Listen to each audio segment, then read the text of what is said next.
ನೋಡಿ, ಕೀಳೋದೇ ತುಂಬ ಕಷ್ಟ ಇದನ್ನು.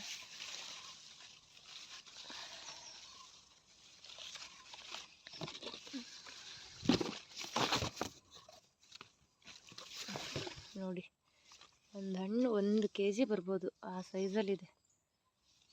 ಇದು ಅಷ್ಟೇ, ಮತ್ತು ಇಲ್ಲಿದೆಲ್ಲ ಇದು ಅಷ್ಟೇ ಹೆವಿ ದೊಡ್ಡದಿದೆ. ಇದಕ್ಕೇನಾದರೂ ಔಷಧಿ ಹೊಡಿಬೇಕು, ಇಲ್ಲಾಂದರೆ ಚುಕ್ಕೆ ಚುಕ್ಕೆ ಬಂದ್ಬಿಟ್ಟಿದೆ. ನೋಡಿ ನೋಡಿ ಎಷ್ಟು ಚೆನ್ನಾಗಿದೆ.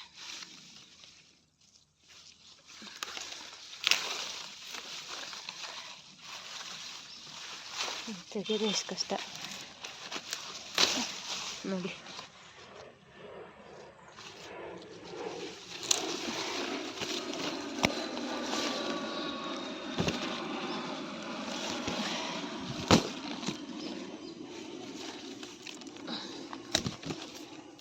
ನೋಡಿ ಯಾವ ಸೈಜ್ ಇದೆ ಇದು ನೋಡಿ.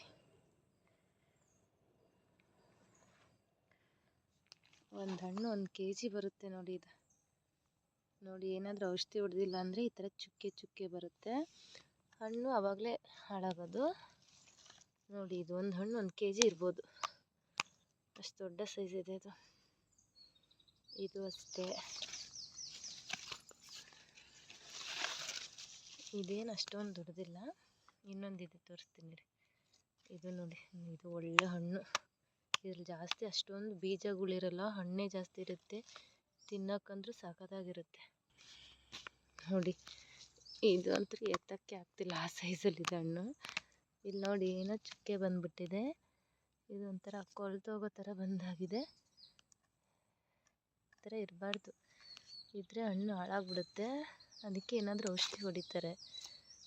ಇದು ಮಾತ್ರ ಸಖತ್ ಕಲರ್ ಇದೆ, ತಿನ್ನೋಕ್ಕೂ ಸಖತ್ತಾಗಿರುತ್ತೆ.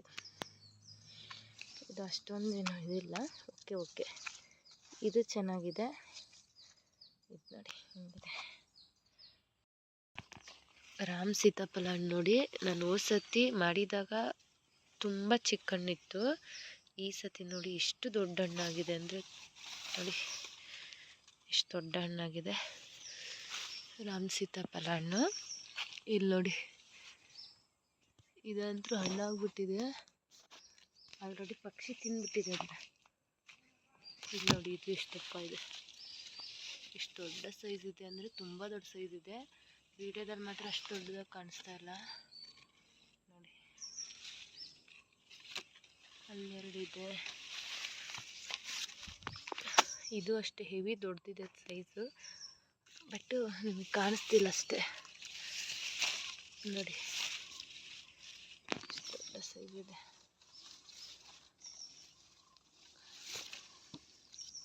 ಒಂದು ಹಣ್ಣು 1 kg ಬರ್ಬೋದು, ಅಷ್ಟು ಸೈಜ್ ಇದೆ ಇದು. ಇದು ಅಷ್ಟೇ, ಒಂದು 1/4 kg ಬರ್ಬೋದು ನೋಡಿ. ಇದು ಹೆವಿ ದೊಡ್ಡದಿದೆ, ಮತ್ತು ಅದು ಅಷ್ಟೇ ಹೆವಿ ದೊಡ್ಡದಿದೆ.